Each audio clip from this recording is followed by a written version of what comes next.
તો મિત્રો, મોદી સાહેબે ડોનાલ્ડ ટ્રમ્પને એવો તમાચો માર્યો છે જેનું નામ છે 30%નું એક્સ્ટ્રા ટેરિફ।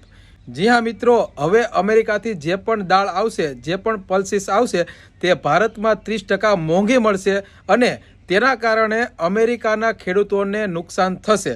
તેનાથી થયું એવું કે અમેરિકાના સેનેટરોએ અમુકે કીધું કે મોદી સાહેબ સાથે વાત કરો, થોડું ઘણું કંઈક ટેક્સ બેક્સ ઓછું કરાવો।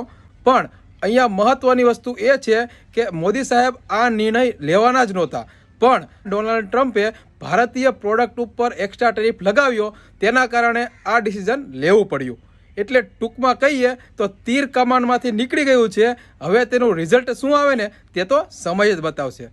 બાકી માર્કેટની આવી જ અવનવી અપડેટ અને ઇન્વેસ્ટમેન્ટ આઈડિયા માટે અમારી સાથે જોડાયેલા રહેજો। પેજને ફોલો કરી દેજો, રીલને શેર અને લાઇક કરવાનું ભૂલતા નહીં। મળીએ કાલે કંઈક નવા કન્ટેન્ટ સાથે। ત્યાં સુધી બધાને જય શ્રી કૃષ્ણ અને જય સિયારામ।